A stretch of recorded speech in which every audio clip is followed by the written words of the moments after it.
record right now. So thank you. If you've just joined us, this meeting is recorded. My name is Paul Adams. I'm a teacher at the amazing Thursdown School. Oops, wrong side, no image. The amazing Thursdown School, which is based in Winslow. And it's a terrific place to work and to learn. So forgive me just looking over at the screen here. I'm just admitting a few people just as they're kind of coming in. So today we're going to talk about symbols. I'd like to make it as interactive as possible. So if you haven't found the chat area yet in Zoom, if you want to have a quick look for chat and make sure your chat window is up on there, I'm just going to say another hello. So you can kind of see a couple of links and bits and pieces that I'm going to put in there. So I'm going to share my screen, first of all. I won't be sharing all the way through. Oh, and by the way, I'm actually on a countdown. I've only got 19 minutes left, and there's so much I wanted to talk to you about. So I will do, I'll cover as much as I can in that time.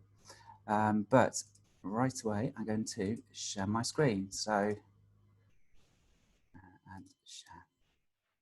There we go. So hopefully that is coming through. Let me just present. Okay, so yeah, welcome everybody. I'm Paul Adams, PDA3 on Twitter. If you are looking for something other than signs, you're in the wrong place.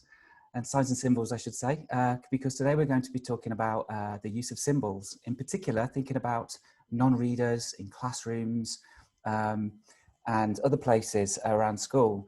So we will be looking at how symbols can be used, and then we'll be looking at some of the tools that you can use to make things using symbols, all in the 18 minutes that's left. So I'm going to get on with it.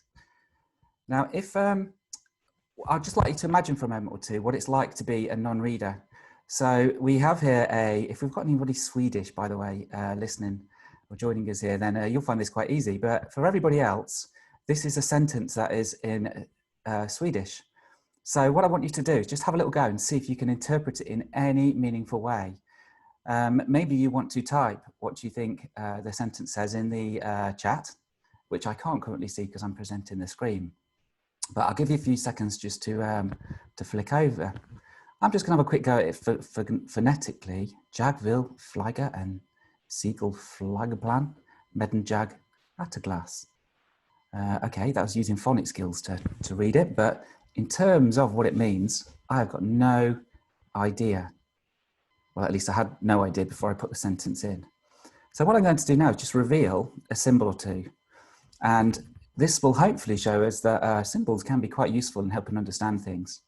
So this might give you a clue what the jag bit means, particularly if you look at where the arrow is pointing. This might give you a clue what the flyger bit means, although you may have guessed that already with the fly bit first of all.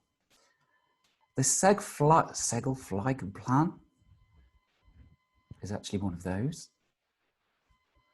And the little bit at the end, there we go. So now with the pictures, maybe if you want to have a go at putting the sentence together and seeing if you can think what it possibly could have been in English before I reveal what it was. Okay, I'm thinking of the time, so I'm going to actually reveal it now. If anybody managed to guess this without actually seeing any pictures, you did incredibly well.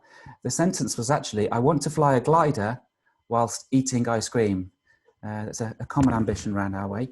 If you got anywhere near it without the symbols, extremely well done. I guess with the symbols, it got a little easier. At least I hope it did, because this is supposed to illustrate that for non-readers, just a chunk of text on a page or on a screen can be incredibly daunting. And if we can give readers support with the use of symbols, we're going to make their life a little bit more fun. Now, the images that I've used here are from a company called Widget, and they do a piece of software called Imprint 3.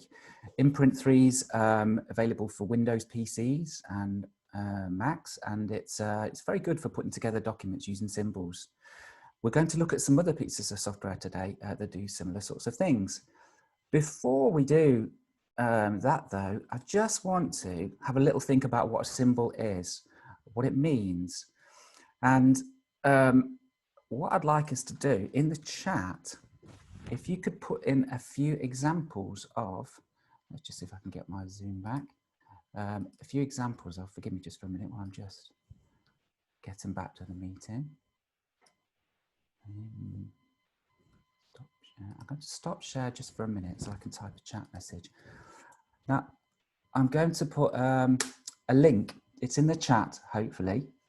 And if you want to try clicking on the link for me, or you can just type these in the chat, I'd like you to see if you can think of any real life examples of symbols and how they're used around us. I mentioned it's going to be interactive today. So this is the bit where either it works okay or it doesn't. So we shall see.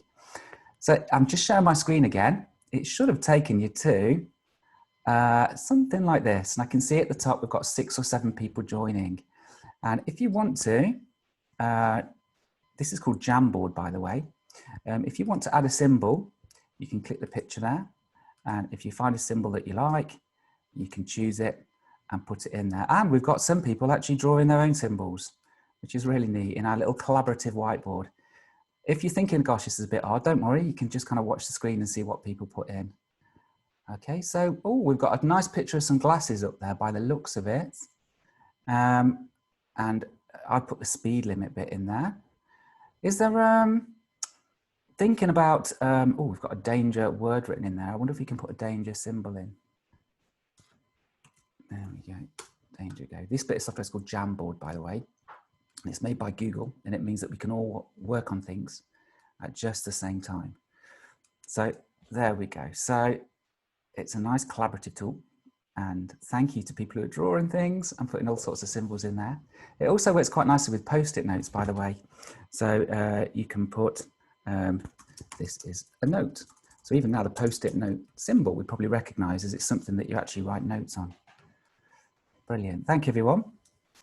Goggles required. Okay, sure. Okay, thank you. So there are loads of symbols around us every single day, and we can recognize things just at a very quick glance. There's a reason why we have symbols that are so prominent when we're driving. It's so that we don't have to interpret any text that's there. We can go in there straight away. And oh, we've got some visual symbols from the classroom there and all sorts of lovely stuff. So thank you for sharing that. Now I'd love to spend ages on this, but I'm going to hop on because we haven't got that long left. I'm just going to pull up my timer and just see how long we've got. We have got 12 minutes left, so better get on with it. There is an absolutely fantastic scheme around called WordAware. And I've just put a link into their website and to their Twitter account.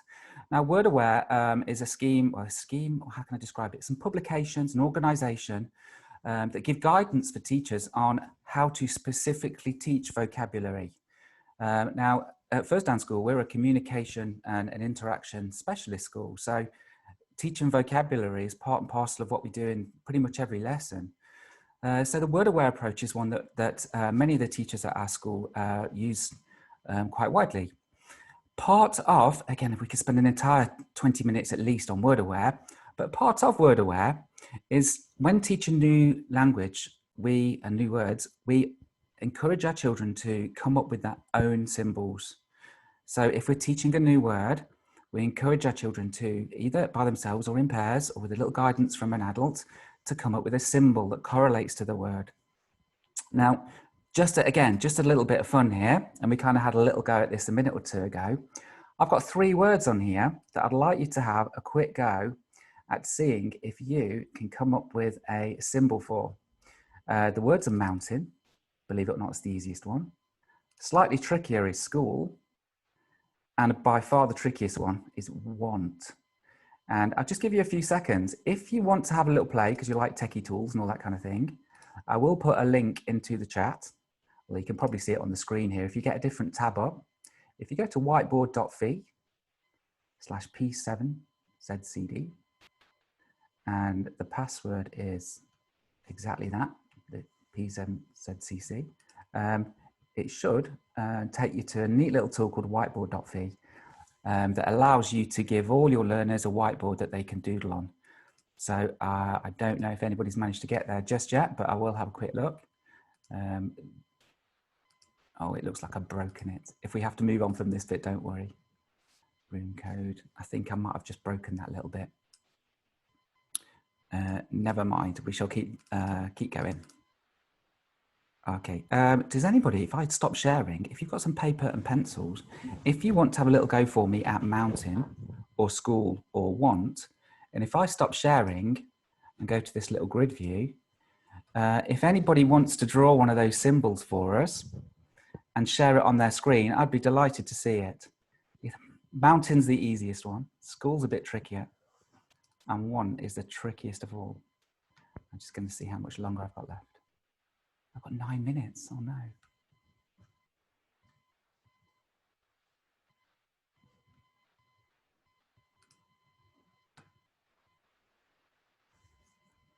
Okay, so if anybody wants to share a screen for me. Oh, look at that. Thank you. I wonder if you can see S-Farns. That's most definitely a mountain and a school. Okay, great. So the thing is that with symbols, symbols aren't just pictures. Symbols help us support doing something else. So it might be that it's a support to show a piece of text. And the people at Widget recommend that we use a consistent set of symbols for use with our pupils.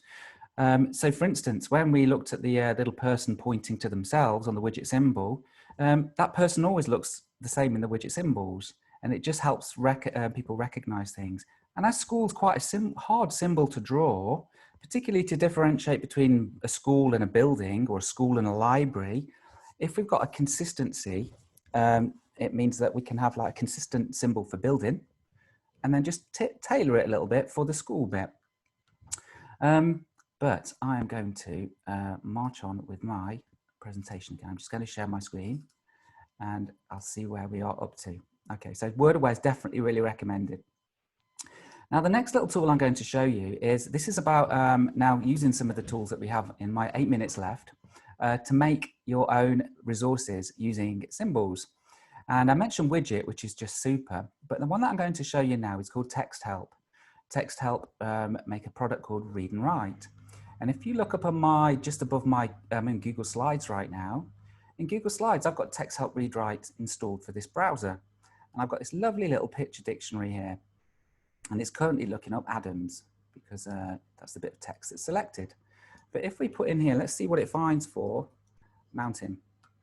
And if I double click on that, hopefully it's going to find for me a nice simple symbol for mountain. So it means that with Text Help Read and Write in Google Slides or PowerPoint or Word or Seesaw, which we'll have a quick look at in a minute if we get a chance, we can start making our own resources that use symbols. And this is an alternative to using Communicate in Print. And it means that we're not using a new application such as Imprint 3.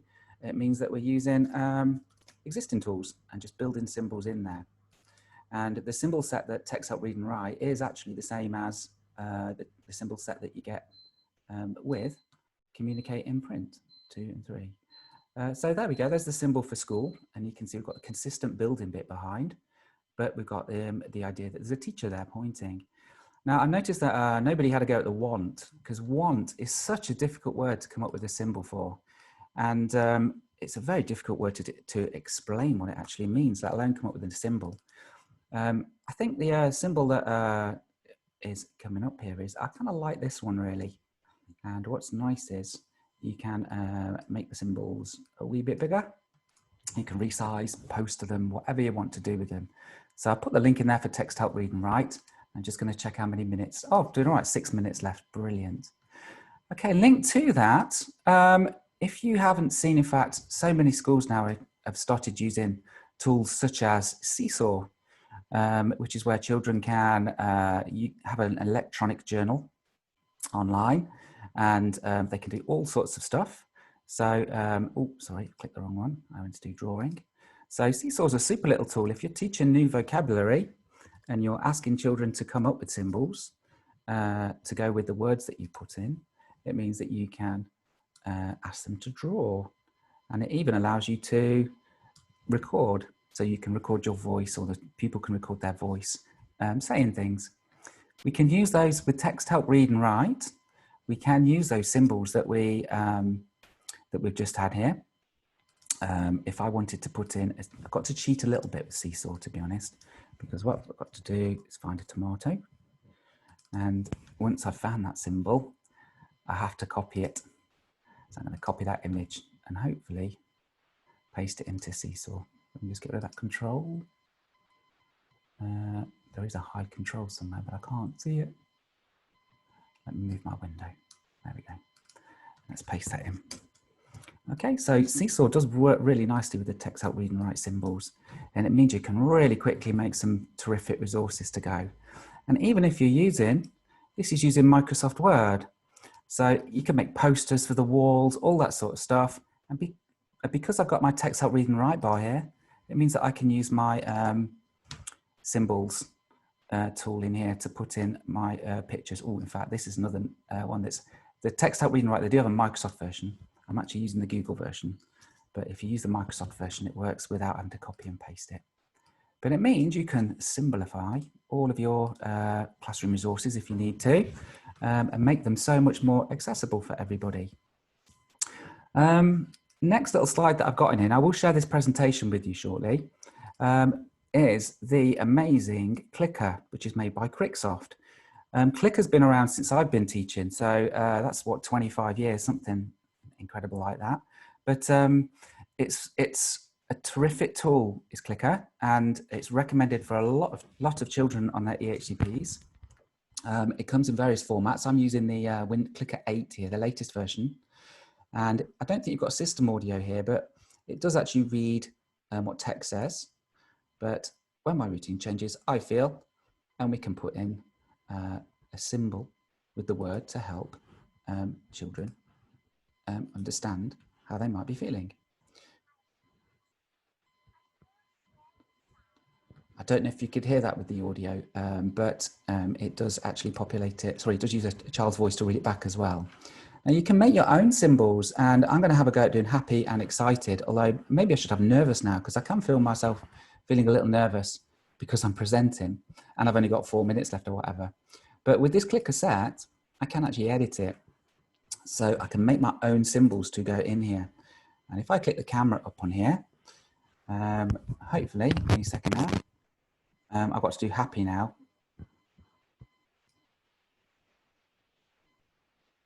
I will be happy if the picture works. Great, there we go. And now I've got to do excited. Here we go, I'll do my best at excited. I think that was more terrified than excited, but hey ho. So now we're good to go. We can help our learners now consider their feelings. When my routine changes, I feel happy and excited, full stop. So my happy and excited is very, very difficult to tell apart, to be honest, but never mind. I hope that you can see the idea here is that we can use symbols to help children that maybe find emotions and reading people's faces quite hard. So I'm just going to check my time. I've got 2 minutes left. Okay, in 2 minutes, I've put at the end of this presentation, by the way, a glossary, because I just wanted to zip through. An educational presentation wouldn't be complete without at least one acronym. So I've got 2 minutes to see if I can get in 4 acronyms. The first one is something called AAC, which you may have heard of before. It's called Augmentative and Alternative Communication. And in a nutshell, this is the picture symbol here. It illustrates this quite nicely. We're giving children opportunities to communicate in additional ways rather than just text and voice. So it may be that we're using symbols, as we've looked at in today's short session. Second, it's not an acronym, but AAC Communication Book. You may well have seen children or teach children that have one of these. This is a selection of symbols that children can use to communicate. They can point to the symbol and point and show an adult what it is that they want. And that was a key word in today's presentation. Next up, number 11, you may well have heard of PECS. PECS stands for Picture Exchange Communication System. It is sometimes just used to describe symbols as we've looked at today, but PECS is a little bit more than that. There's 6 stages to it, and it covers basic needs as we've looked at today, right the way through to forming sentences. And you can see more on the link on that one if you wish. Number 12, my slide number 12, we've only got one more to go, I'm nearly there. A visual timetable. Again, symbols can show learners, give them a little bit of structure for the day, and reduce anxiety, because anxiety, if we're not sure what's happening, we can perhaps all get a little anxious about things. So this is using a lovely bit of software called mypicturepath.com, which is it's a relatively new program, but you can make tailored visual timetables for your children. And this is looking at on screen. It works with an iPad. So it could be an on screen where you tick things as completed, or you can print it as you wish. But you can use any software you like really for visual timetables, as long as you've got some symbols to go with it. You may have heard of VOCAs. VOCA is a generic term, really. Voice output communication aid. So it could be an iPad. It could be some kind of device that you press buttons and it makes words, as long as it's actually an electronic voice, really, I guess. Voice output communication aid. And many children have VOCAs as part of their EHCPs. Finally, why did I put this? Oh yes, this is our cupboard at school, believe it or not. And we had a chap that came and did some talking. Did a talk to our teachers, and he took a picture of this on the way out, because this is our tech cupboard, and we've almost got like real life symbols here. And tech cupboards can be daunting places for everybody, but we've tried to make it much more straightforward and simple by having pictures with symbols to help people understand. And it's now gone from having me as the one person who can figure out how to use this stuff, to actually having quite a lot of people across the school, students, teachers, able to work with the tech cupboard. So it's just a real life example there of how symbols can really help. I think I have just about run out of time.